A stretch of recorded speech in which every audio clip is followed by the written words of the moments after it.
Hi guys, आप सभी का सुनील एग्जामिनेटर चैनल में स्वागत है। क्लास 10 अध्याय 12 प्रश्नावली 30.1 का पहला क्वेश्चन। अध्याय आपका जो 12 है वो आपको दिया क्या है, इसमें पृष्ठ क्षेत्रफल और आयतन ज्ञात करना रहता है। तो 30.1 का पहला क्वेश्चन है, दो घनों जिनमें से प्रत्येक का आयतन मतलब दो घन आपस में आपको मर्ज किया हुआ है, जिनमें से प्रत्येक का आयतन 64 सेंटीमीटर क्यूब दे रखा है। संलग्न 64 सेंटीमीटर क्यूब है कि संलग्न फलकों को मिलाकर एक ठोस बनाया जाता है जिनका जो घनाभ के आकार का होता है। तो आपको निकालना क्या है, घनाभ का पृष्ठीय क्षेत्रफल क्या होगा। ठीक है, चलिए इस आयतन से आप घन की भुजा निकालेंगे। ठीक, तो हम क्या लिखेंगे, घन का आयतन दे रखा है 64 सेंटीमीटर क्यूब। ठीक है, ये वैल्यू दिया है, लेकिन जो सूत्र होता है घन का आयतन इज इक्वल टू भुजा का क्यूब क्या होता है। ठीक है, जो घन का आयतन होता है भुजा का क्यूब। अब ये आपको आयतन जो दे रखा है वो 64 दे रखा है। अब इसकी सहायता से आप भुजा निकाल लेंगे। 64 इज इक्वल टू भुजा का क्यूब। ठीक है, अब 64 जो होता है वो किसका क्यूब होता है, 4 का क्यूब होता है। तो हम 4 का क्यूब इज इक्वल टू भुजा का क्यूब। तो ये पावर आपस में इक्वल हो जाते हैं, घातांक नियम। जब आपस में पावर इक्वल होता है बेस भी आपस में इक्वल होता है, जब बेस इक्वल होता है पावर भी आपस में इक्वल होती है। तो आप लिख सकते हैं भुजा इज इक्वल टू 4 सेंटीमीटर। अब एक घन की पहले तो आप कहिए एक घन की जो भुजा आ गई वो कितनी आ गई, 4 सेंटीमीटर। ये भी 4, इसकी लंबाई चौड़ाई ऊंचाई तीनों क्या होते हैं, इक्वल होते हैं घन के। अब अगर आप इसको दोनों को मिला दिया जाए, मतलब दो घनों को आपस में मिला दिया जाए तो एक घनाभ की आकृति बन जाती है। तो हम इन दोनों को क्या कर दिया, आपस में मिला दिए गए। ठीक है, जब मिला दिया गया तो 4 और 4 ये भी बन गया, और 4 का ये भी है, और ये 4 का ये भी रहा।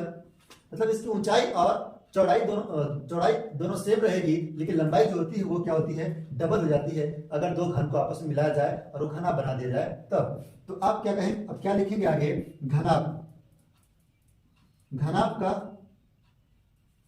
की लंबाई लिखिए। घनाभ की लंबाई कितनी हो जाएगी, 8 सेंटीमीटर, क्योंकि 4 और 4 मिला दें कितना हो जाएगा, 8 सेंटीमीटर। लेकिन आपको बता दें चौड़ाई 4 सेंटीमीटर ही रहेगी, और ऊंचाई भी इसकी क्या रहेगी, 4 सेंटीमीटर। तो बोला क्या गया है, घनाभ का पृष्ठीय क्षेत्रफल ज्ञात कीजिए। तो आप लगाएंगे घनाभ का पृष्ठीय क्षेत्रफल equal to 2lb/bh plus HL। ठीक है, 2lb/bh/HL। अब आगे 2 इंटू LB, L और B, L की वैल्यू कितनी है, 8 है, और B की वैल्यू 4 है, प्लस B की वैल्यू 4 है, H की वैल्यू 4 है, प्लस H की वैल्यू 4 है, और B की वैल्यू कितनी है, L की वैल्यू कितनी है, 8 है। अब आगे 2 इंटू 8 चौक 32 प्लस 4 चौक 16 प्लस 8 चौक 32। क्लियर है। अब आगे अगर आप इस 32 को जोड़ दें तो कितना हो जाएगा, 64 और 16 जोड़ दिया जाए तो कितना हो जाता है, 80। कितना हो गया, 80। अगर इन दोनों को आपस में गुणा करा दिया जाए तो कितना जाएगा, 160 सेंटीमीटर स्क्वायर। आपको पूछा गया था घनाभ का पृष्ठीय क्षेत्रफल, तो क्षेत्रफल का जो मात्रक होता है, जैसे मीटर में दिया तो मीटर स्क्वायर होगा, सेंटीमीटर दिया सेंटीमीटर, किलोमीटर दिया जिसमें देगा उसमें आप स्क्वायर लगाएंगे। तो हमने क्या लगा दिया, सेंटीमीटर स्क्वायर। अतः घनाभ का पृष्ठीय क्षेत्रफल कितना जाएगा, 160 सेंटीमीटर स्क्वायर। इस टाइप से आप इस क्वेश्चन को सॉल्व कर लेते हैं। अब इसको नोट कर लीजिएगा, इसके बाद हम नेक्स्ट क्वेश्चन सॉल्व करेंगे। क्वेश्चन नंबर 2, कोई बर्तन एक खोखले अर्धगोले के आकार का है जिसके ऊपर हमने एक खोखला अर्धगोला बनाया। ठीक है, ये आपको दिख रहा होगा कटोरी टाइप का, ये खोखला अर्धगोला है जिसके ऊपर एक खोखला बेलन अर्धरोपित है, जिसके ऊपर एक हमने बेलन बनाया जो कि अंदर से क्या है, खोखला है। किसके ऊपर अर्धरोपित है, अर्धगोले के ऊपर अर्धरोपित है, अध्यारोपित है। तो अर्धगोले का व्यास मतलब इसका जो व्यास दे रखा है वो कितना दे रखा है, 14 सेंटीमीटर। ठीक है, अर्धगोले का व्यास 14 सेंटीमीटर, और इस बर्तन की कुल ऊंचाई, मतलब ये जो बर्तन है इसकी कुल ऊंचाई कितना दे रखा है, 13 सेंटीमीटर। तो आपको ज्ञात करना इस बर्तन का आंतरिक पृष्ठीय क्षेत्रफल, मतलब इस पूरे पृष्ठ का अंदर के पार्ट वाला का आपको क्या करना है, क्षेत्रफल ज्ञात करना है, एरिया फाइंड करना है। तो आप क्या करेंगे, पहले अर्धगोले को और बेलन के साथ दोनों का पृष्ठ क्षेत्रफल का सूत्र लिख के वैल्यू पुट करके अगर सॉल्व कर देते हैं तो आपका आंसर इजीली निकल जाता है। चलिए ठीक है, इस क्वेश्चन को सॉल्व करते हैं। क्या क्या दिया है पहले हम उसको लिखेंगे। इस क्वेश्चन में दिया है आपको अर्धगोले का व्यास, अर्धगोले का व्यास, व्यास d is equal to 14 centimetre. ठीक है, 14 सेंटीमीटर। तो जो अर्धगोले का व्यास है वो बेलन का भी है, तो आप लिख सकते हैं अर्धगोले एवं बेलन की त्रिज्या, जितनी त्रिज्या अर्धगोले की होगी उतनी त्रिज्या आपकी बेलन की भी होगी। तो त्रिज्या r is equal to 7 centimetre. ठीक है, अब इस बर्तन की पूरी ऊंचाई, पूरी लंबाई या ऊंचाई दे रखी है 13 सेंटीमीटर। तो आप अगर सिर्फ बेलन का निकालेंगे तो अर्धगोले को क्या करना पड़ेगा, आपको माइनस करना पड़ेगा। अर्धगोले को अगर आप निकाल देते हैं पूरे बर्तन में से तो आपके पास जो बचेगा वो बेलन का बचेगा। ठीक है, तो हम लिखेंगे बेलन की ऊंचाई, बेलन की ऊंचाई इज इक्वल टू, ऊंचाई h इज इक्वल टू 13 में से हम क्या माइनस करेंगे, रेडियस, इसका त्रिज्या कितना दे रखा है 7, तो 13 माइनस 7, 13 माइनस 7, 13 में से 7 माइनस कर देंगे तो कितना जाएगा 6 सेंटीमीटर। तो आपकी जो बेलन की ऊंचाई आ गई, मतलब इसकी ऊंचाई कितनी आ गई 6 आ गया। कितने सेंटीमीटर, 6 सेंटीमीटर। अब आप क्या करेंगे, इसका क्षेत्रफल निकालेंगे, संपूर्ण पार्ट का क्षेत्रफल या बर्तन का आंतरिक पृष्ठीय क्षेत्रफल, तब बर्तन का आंतरिक पृष्ठीय क्षेत्रफल इज इक्वल टू बेलन का सरफेस एरिया, बेलन का पृष्ठीय क्षेत्रफल, बेलन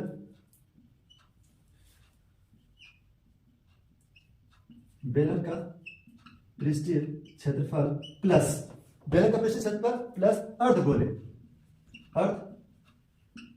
का पृष्ठीय क्षेत्रफल। ठीक है, बेलन का पृष्ठीय क्षेत्रफल प्लस अर्धगोले का पृष्ठीय क्षेत्रफल। ठीक है, बेलन का पृष्ठीय क्षेत्रफल कितना होता है 2 पाई आर एच प्लस अर्धगोले का पृष्ठीय क्षेत्रफल 2 pi r square, 2 pi r square.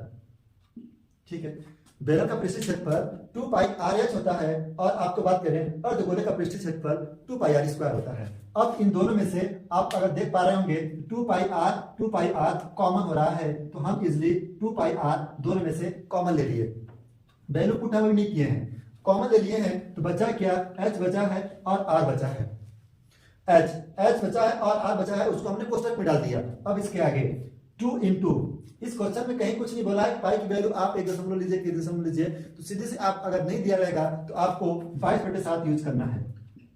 पाई का मान क्या करना है 22/7 इंटू r दे रखा है अर्धगोले या बेलन दोनों का रेडियस, दोनों की त्रिज्याएं r इज इक्वल टू 7 दे रखा है। ठीक है, अब ऊंचाई, बेलन की ऊंचाई कितनी है 6 प्लस रेडियस कितना दे रखा है 7 है। अब आगे अगर इन दोनों को हम प्लस करते हैं, ध्यान दीजिएगा ये 7 से 7 कट गया, 7 से 7 कट गया तो बचा क्या 2 गुणे 22 गुणे इसको प्लस कर देंगे तो कितना आ जाएगा 13। अब आपके पास इसका इसमें गुणा कर दीजिए तो कितना हो जाएगा 22 दूना 44 गुणे 13।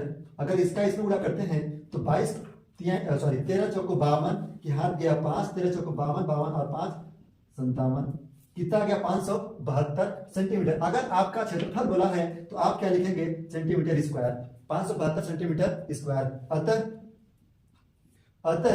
अतः आप क्या लिखेंगे बर्तन का आंतरिक पृष्ठीय क्षेत्रफल,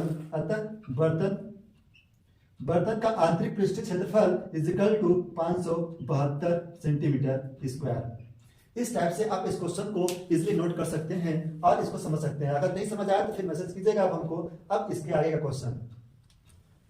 क्वेश्चन नंबर 3, एक खिलौना, क्वेश्चन नंबर 3 दिया है एक खिलौना जिसकी त्रिज्या, मतलब एक खिलौना जिसकी त्रिज्या 3.5 सेंटीमीटर वाले एक शंकु के आकार का है। मतलब जो खिलौना है वो 3.5 सेंटीमीटर का है और किस आकार का है, एक शंकु के आकार का है, जो उसे त्रिज्या वाले एक अर्धगोले पर आरोपित है। कौन आरोपित है, शंकु आरोपित है, मतलब अर्धारोपित है। यह अध्यारोपित है, किस पे अर्धारोपित है, अर्धगोले पर लिखा है क्वेश्चन आपका, एक खिलौना त्रिज्या 3.5 सेंटीमीटर एक शंकु के आकार का है जो उसी त्रिज्या वाले एक अर्धगोले पर अध्यारोपित है। इस खिलौने की संपूर्ण ऊंचाई 15.5 सेंटीमीटर है, मतलब इसकी पूरी ऊंचाई 15.5 सेंटीमीटर है। तो इस खिलौने का संपूर्ण पृष्ठ क्षेत्रफल ज्ञात करना है। ठीक है, तो सबसे पहले आप क्या करेंगे, इसकी जो दे रखा है उसको लिखिए, मतलब इसमें दिया है आपको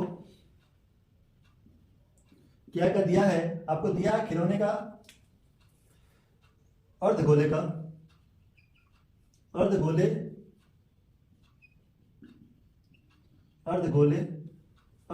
एवं शंकु की त्रिज्या, जितनी की त्रिज्या अर्धगोले की है उतना आपका क्या है शंकु का, r equal to 3.5, r equal to कितना दे रखा है 3.5 सेंटीमीटर। अब आगे और क्या दे रखा है, और कुछ भी नहीं दे रखा है, और आपको इसका संपूर्ण लंबाई दे रखी है, संपूर्ण ऊंचाई लंबाई दे रखा है 15.5, ऊंचाई दे रखा है आपको 15.5। तो आप क्या करेंगे, शंकु की ऊंचाई निकालेंगे, शंकु की ऊंचाई बराबर 15.5 में से 3.5 को क्या करेंगे आप माइनस कर देंगे, क्योंकि जितनी आपको यहां से यहां तक की लंबाई है उतनी लंबाई आपको यहां तक की, यहां मतलब जितनी त्रिज्या की लंबाई यहां से यहां तक है उतनी त्रिज्या की लंबाई इधर भी होगी। तो आप क्या करेंगे, पूरे में से 3.5 माइनस कर देंगे तो आपका निकल जाएगा शंकु की ऊंचाई। तो आप माइनस कर देंगे तो 12 आ जाएगा, कितना आ जाएगा 12 सेंटीमीटर। अब आगे, अब आपको बता दें कि इस खिलौने का संपूर्ण पृष्ठीय क्षेत्रफल ज्ञात करने के लिए आपको शंकु और अर्धगोला लगाना पड़ता है। तो शंकु का जो पृष्ठीय क्षेत्रफल होता है वो आपका पाई आर एल होता है। क्या होता है, पाई आर एल होता है, सूत्र जो होता है इसका, और इसका जो होता है 2 पाई आर स्क्वायर होता है। तो इससे तो आप निकल पा रहे हैं, लेकिन इसके लिए आपको शंकु के लिए आपको एल की जरूरत पड़ती है, जिसको बोला जाता है तिर्यक ऊंचाई। एल इज इक्वल टू ये वाली आपको निकालना है। ये तो आपको निकल गया h12 निकल गया, लेकिन आपको ये निकालना है। तो क्या करेंगे, रूट में h square minus r square, 12 का स्क्वायर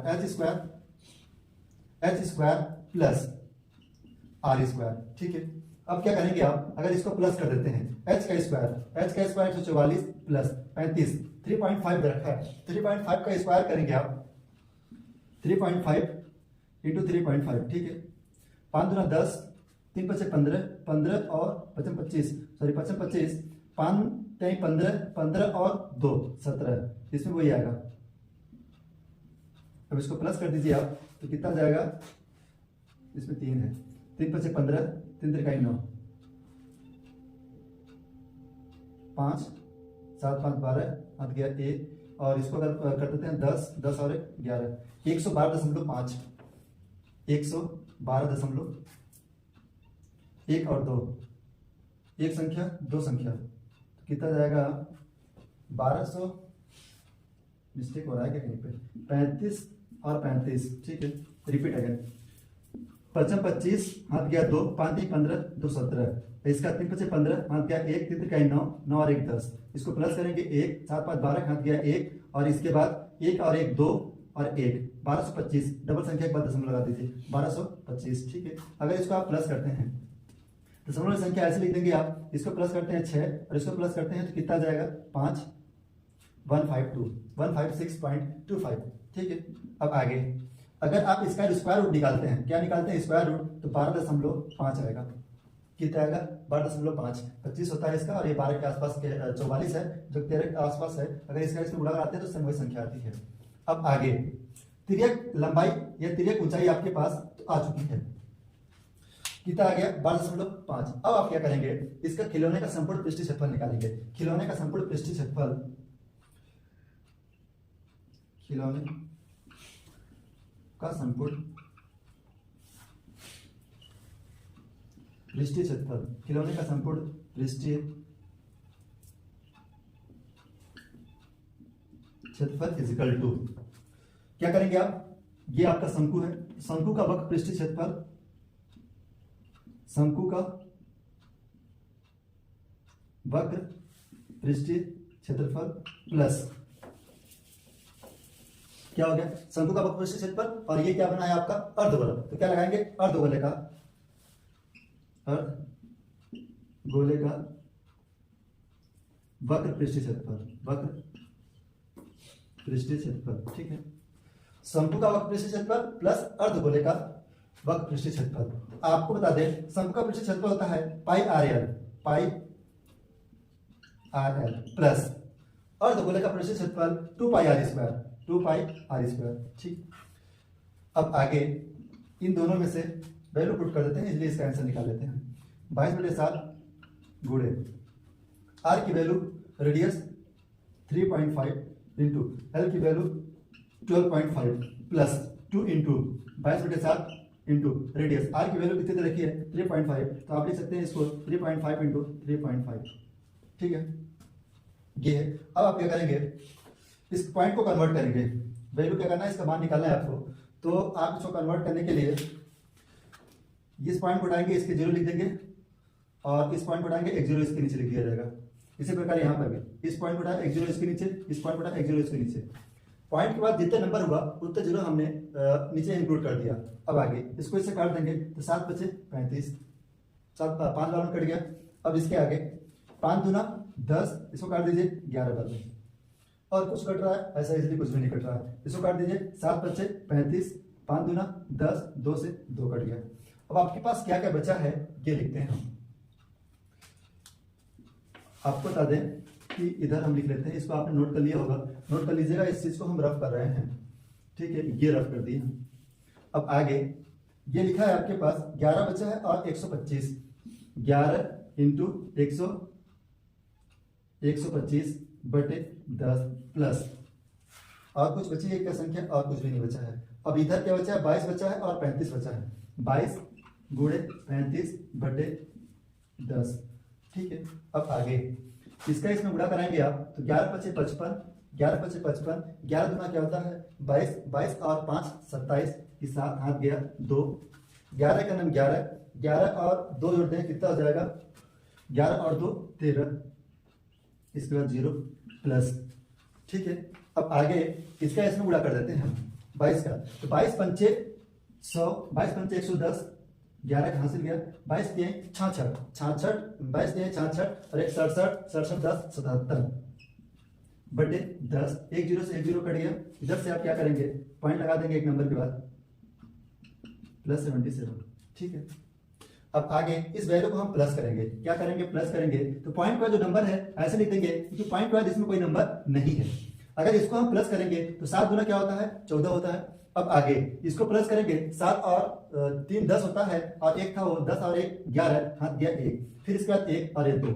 अगर आप इन सबको प्लस कर देते हैं तो 214.5। अब पूछा क्या था क्षेत्रफल, इसलिए सेंटीमीटर स्क्वायर, ठीक है। अब लास्ट में क्या लिख दीजिएगा, लास्ट में लिखिएगा अतः खिलौने का संपूर्ण पृष्ठीय क्षेत्रफल, खिलौने का संपूर्ण पृष्ठीय क्षेत्रफल बराबर 214.5 सेंटीमीटर स्क्वायर।